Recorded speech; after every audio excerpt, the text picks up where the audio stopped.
Buen día, bonjour. Vamos a dar comienzo a Otter Connect, a la primera edición del día del Cycle Tourism, de industria turística.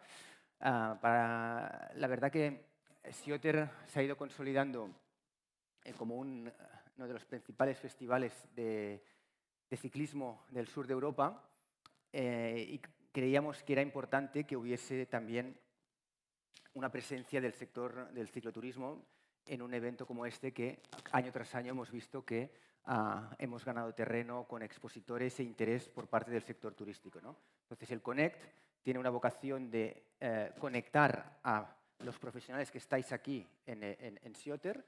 Ayer, viernes, era una jornada dirigida más a los profesionales de la industria ciclista y hemos promovido esta primera edición también que haya una sesión específica para los profesionales del cicloturismo, ¿no? Entonces, en esta primera edición hemos hecho una sesión de una mañana de jornadas con distintas ponencias y sesiones con ámbitos que creemos que son de interés a toda la cadena de valor del cicloturismo, desde gestión de destinos, que son las primeras sesiones de la mañana, luego a eventos deportivos, eventos de ciclismo en todas sus facetas, profesionales, amateurs, élite, y luego también un aspecto más de sector privado también, ¿no? Que es marketing, comercialización y también las necesidades que tienen, ¿no?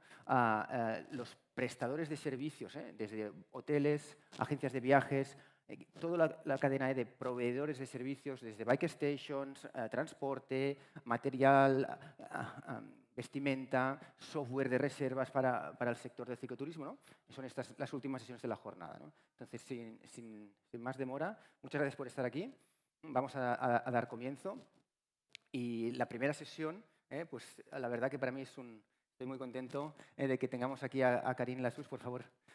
Karine Lassus ha estado los últimos años como encargada de desarrollo en Velo Territoire. Velo Territoire es una de las organizaciones en Francia, la organización en Francia encargada del desarrollo de toda la infraestructura ciclista en el país, y creíamos que era muy interesante, ¿no? Pues poder ver un ejemplo de nuestro país vecino, que en teoría empezó mucho más tarde que España el desarrollo del cicloturismo en algunos sentidos, ¿no? Veremos cómo con una buena estrategia pues, han conseguido lo que ya en estos momentos es uno de los principales destinos cicloturistas de Europa y del mundo, porque el cicloturismo es principalmente europeo todavía, ¿no? Karine, merci beaucoup. You will make in English, the presentation? Sí. We all understand English, I think, so thank you. Buenos días y gracias, Mauricio, por la invitación. Entonces, yo me voy a presentar la estrategia de cicloturismo en Francia, pero en inglés, porque mi español es muy malo, entonces lo siento. Well, so I'm going to switch in English. So I will talk about the French cycling strategy that we put in advance on these last 2 years. And I have to present me. So my name is Karine Lassus. I've been working for Vélo et Territoire for 4 years. Vélo et Territoire is an NGO created in 1999 in France. So that's a French network, not only for tourism, for cycling. We deal with tourism, but also with transportation, cycling as a mean of transportation. And it gathers more than 200 authorities, local authorities, I mean some cities, departments, and regions in France. And the fact is just to make people talk together about cycling and work with several national actors such as the French government, the French Federation, and some other actors. And the goal of Vélo et Territoire is just to promote a cycling culture in the country. I have to give you a little bit of history just to understand how we'll created this cycling tourism cycle in France. So it begins in 1998 with a first national cycle route network. The fact was just to rely big cities all together, that was just the deal. So it's been a little map presented to an interministerial committee. And 3 years after, just to make the dream or the map real, there's been some specification in order to say how you have to get it, just to plan and to get some public subsidies. So Velo et Territoire help to convince the region just to apply this network. So there's been different maps, and the last one has been updated in 2023. I'm going to show you how it is now. But it was important to have this plan, just to have the base of the thing, and after to get some figures, just to observe and to see how it's monitoring how things are getting developed, both for tourism and for cycling. We do not separate that for the moment. So that's the map. As you can see, there are lots of things on it. We've got around 26,000 kilometers by 2030. That's the goal. Now we have almost 80% already in place, and that's itineraries, including Euro Velo route. I mean, itineraries. It's a long or medium distance route, which is continuous, which have safety and marking, but it's not like the Via Verde, the greenways. It can have greenways inside, but it's not only that. So we have to add to this some cycle loops that are developed by the local federation, and mountain bike station and gravel roads, which are not included in the national network. So that can be a bit difficult to understand because the organization is different in France than in Spain. We have a really strong government. I mean, that's a really central system. So it's important to understand that the government gonna give some advices and subsidies, and after the region can get all this and just apply. So some figures about cycling tourism in France. We used to say that we are the second in Europe or in the world as a cycling destination. The first destination is Germany. That can be a bit weird, but in Germany there is a real cycling culture. So German people, they go cycling in their own country. So there are lots of domestic tourism in Germany. In France, people are coming from around the world. Some French people, they go more and more cycling since the COVID. But it's a bit new for France. I mean, it's weird because we are the country of the Tour de France, but there are no especially cycling culture in the country. But France ranks as the first destination for tour operators, and the cycling sector, on tourism, it's almost 4.2 billion euros of economic impact, which is a lot, and which is only the figure for 2019. So it was before the COVID. So we think now the figure is increasing, and if we had the sport tourism, which is not included in this figure is only for itineraries, not for sports. So we think it's much more because sporty people, they spend much more money than what is on the slide, which is 68 euros per day, which is more than an average tourist. So it's important to know that. And we also have a label for services, which is called Accueil Vélo, just a bike-friendly label. We would like to expand it to 20,000 services by 2030. So that's a goal. And we also have a website called francevelotourisme.com. On this website, you can find lots of itineraries, lots of services where people can sleep, can rent a bicycle, can eat. So you have all this on this website, which is good, but not really famous. So people, sometimes when they travel to France, or French people, they don't know that it exists, but there's a lot of information on it. So we have to work on that for promotion. Then I'm going to talk about 5 trends. I think you have the same in Spain, but that's important to know because it impacts a lot the strategy.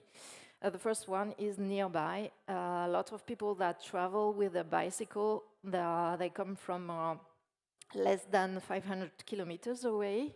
That's a really proximity tourism. So that's important to know. And maybe to look for the people living around you much more than people worldwide, we think so. Then we have to talk about intermodality, because a lot of people want to come not with a car, but with public transport, such as the train, the coach, a boat. So we are really bad in France with it. I have to say that it's really difficult to come with your bicycle in the train, but we try to work on that. Then we have a new bikepacking audience. On some itineraries like La Via Rhôna or La Loire à Vélo, which are famous ones, you have around 15 to 30% of people that are new practicants. So they need maybe much more services, much more communication. So it's important to keep this in mind. And then I was talking about sports. We have to integrate it in the vision we have for cycling tourism, which is not really that in France, so it's important to say. And then obviously the electric assisted bicycle that open up new horizon for less sporty audience. So these are the reasons why we wanted to build a strategy. And because we had a really favorable context, national context for that. So after the COVID, it was important for the government just to relaunch tourism. And so we had a national plan for that. And it was the first time that cycling tourism was integrated to that. And the goal was to make France the leader for cycling tourism. So it's the first time. Then 1 year after, we had a national cycling plan proposed by the Prime Minister and for 5 ministers around her, which was also really important because cycling is a transversal policy. So we needed to have this strong government around this reason. And well, we had some subsidies for that, not a lot, 6.5 million, which is not so bad, but not a lot. And we also have kind of committee of cycling actors. They wanted to be together to get stronger and to develop an economic sector, which is called France Velo. It's not only tourism, it's cycling, but we want to be stronger and to have a brand around what is French cycling. So that's a really good context for us. So we said, okay, we have a strategy for cycling, but we want a strategy specifically for tourism. So the ambition, you understood, it's to be the number one, not to be just behind Germany. So we began collective intelligence approach. We've been around 80 people from different organizations, public and private one. Maybe that's obvious for you. I don't know if you work really well with a private company, but in France it's difficult to get a public sector, and you have the private, and they do not really work together. So we wanted to just to think about it all together from different backgrounds. So we had the National Federation, we had some brand like Decathlon, the organizer of the Tour de France, well, really different person, just to think about it and to identify which were the obstacles and the strengths of France, to see what we have to deal with what we have to be better. So we did this work, and then we had some shared expectation and objectives, and then some actions, and we selected only not the best one, but I mean the realistic measures and the one that were sustainable. This was really important. So we did this during 2 years, which was a really hard work. But finally, we have a national strategy. The reason for being, I won't read it, but what you have to remember is that we had 3 challenges. The first one was just to have a multi-practice vision, because in France, when we talk about cycling tourism, we talk about itineraries, not sport. And that was a bit a shame for me. I come from the sports sector, so I wanted to have all the vision of what cycling is. Cycling can be road bike, can be mountain bike, can be gravel, or can be itineraries, you don't care. But we wanted this, which is brand new for France. So that was the first step. And after that, we want something cross-functional and sustainable strategy. When I say sustainable, it's just for climate, for economy, and for society. And then the last thing was just to promote France, and it's like it's cycling heritage.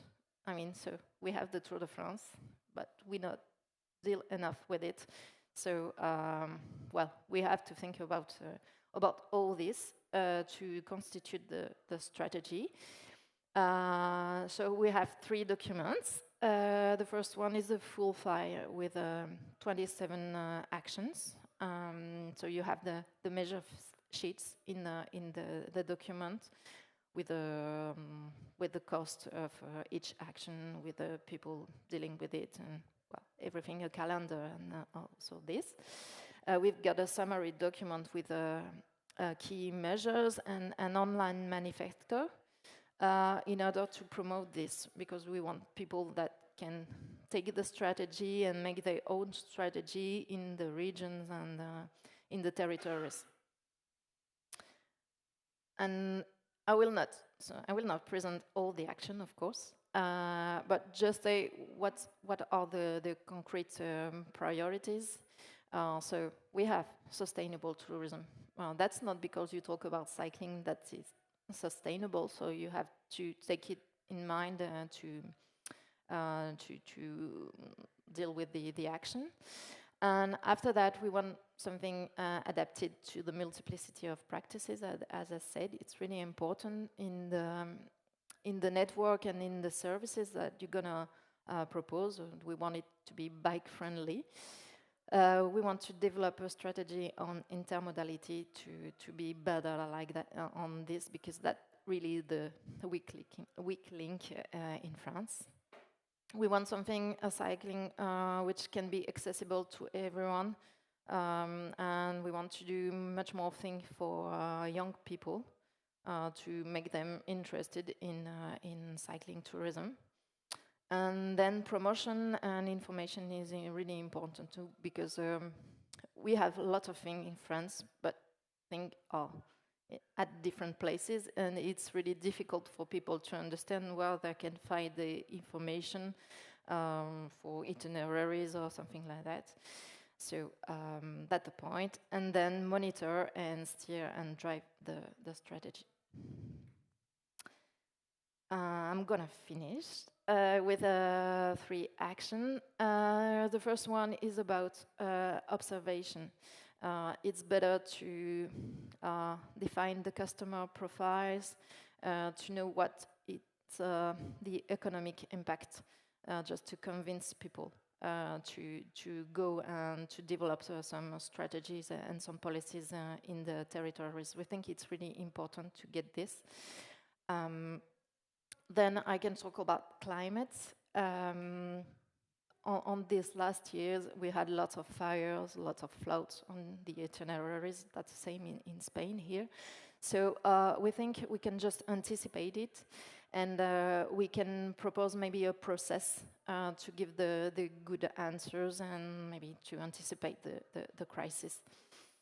And last action, one of the last action, is a one which is really important for me, is just to develop and promote some flagship destination in France. Because here in Spain, you know that if you want to do some gravel bike, you go to Girona. If you want to do mountain bike, you go to Zona Zero. If you want to do road bikes, you can go to Calpe, or you can go to Mallorca. You know where to go. That's the same in Belgium. If you go to Belgium, you're going to go to Flanders, and you're going to find some road path dealing with the Tour de Flandres. You're going to find a museum, a real culture, things around it. Whereas in France, you don't really know. You know you have the Tourmalet, you know you have Le Mont Ventoux, l'Alpe d'Huez. It's okay for road bikes. But on other parts, it's difficult to say. So we think that we need this, I don't know how to say it, but yeah, this flagship for France. So that's really important for us to have a real promotion. So Spain is a bit an example for us. So, well, we're going to try to do this. So now, what is difficult is just money. Everyone needs money. So we need to finance this program. So it's important to share it in order to prove that it's really an important thing. And what we want to remember is that it's better to put all the people together, just to think a strategy. It's important to have people coming from different backgrounds and to try to talk the same language, which is not always easy, and to have common objectives. That's the first step, and we think that's really important just to be the best. Well, I think I'm on time. But if you have some question, I don't know if you have question now or after, but I can answer, or you can just send me an email, or, well, I'm here for the day and I'm here tomorrow too. So. Thank you very much. I think we started a few minutes later, so if any in the audience have any questions, por favor, podéis preguntarle. Habla español, lo único que no se ha atrevido, entonces... un poquito. Entonces, I wanted to ask you, at the beginning you said this amount of kilometers that you... are they segregated of the traffic, or are part of it are also on second roads and so on? It can be shared roads, okay. Or sometimes it's on its own site. That's why I said itineraries, it's something continuous, and it's okay for cycling. So you don't have lots of traffic, and that's you have markings for people, but it can be green rays or not. Mm-hmm. So we have some. And Eurovelo routes are also part of this, or it's a separate? No, it's inside. It's inside. Yeah.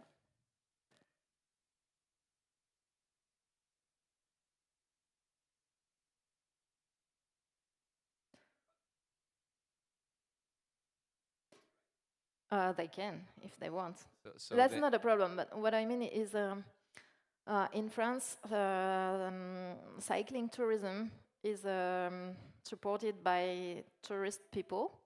Sometimes they do not understand. They think sporty people gonna want some different things, and So there are difference. But I don't make the difference, because what is it to be sporty? Is it to ride your bicycle much more than 25 kilometers per hour? I don't know what it is. But for people that are constructing the financial part. the strategy, is they make the difference. But so that's why we have to put the people together, just to understand that, okay, we are dealing with the same thing, we have the same problem, we want the same services, and it's important to know. But maybe they separate it because they don't know the people. And then, so then I understand that this division is made by the financial part of the country, the one that is taking in consideration what is sport, or they don't maybe... I think sports is important for some areas in France, especially the mountain ones, because they know there are a lot of people coming, and they know that's a really important impact for the territories. But the other one, it's new. They try to deal with it. They say, oh, maybe we can develop some gravel bikes. Okay, it's going to be cool. But they don't know how it is. So it's new. It's a new culture. They don't know that because they come from the tourist part. In France, we have different sectors. We have, for cycling, we have tourist one, we have the transportation one, and we have sport. And sometimes people, they don't talk together, you know. And do they have this the same amount of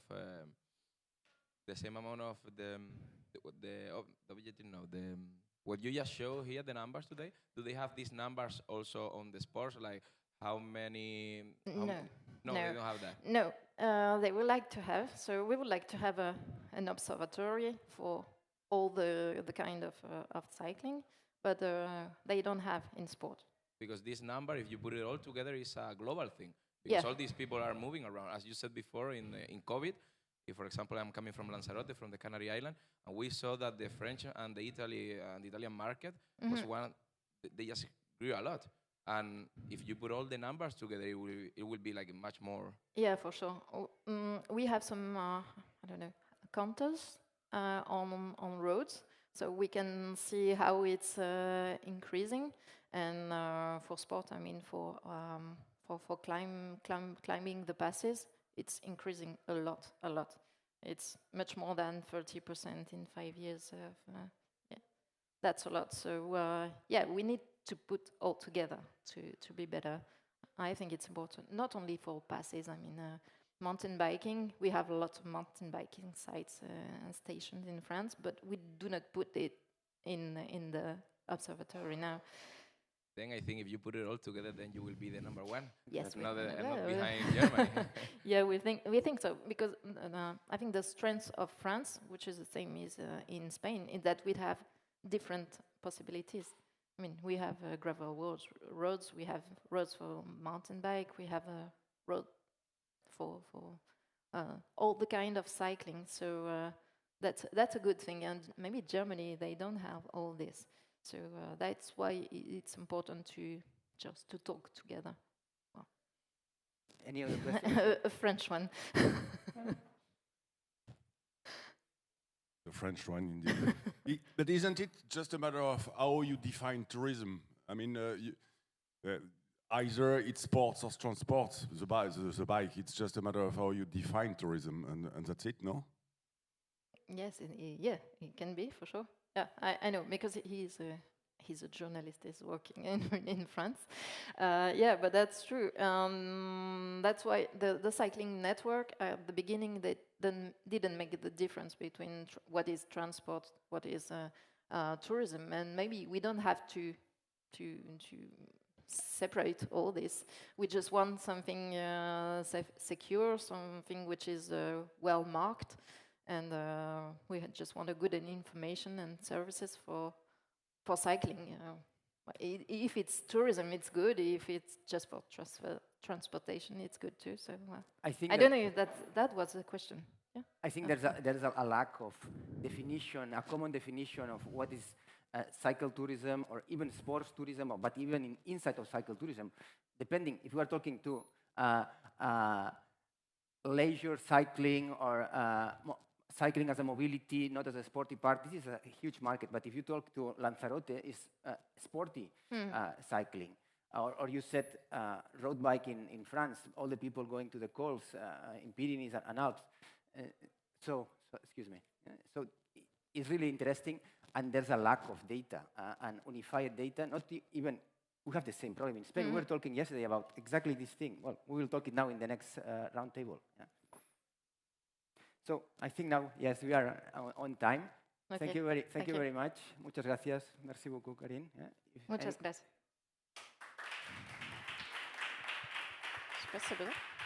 Yes. Pues bueno,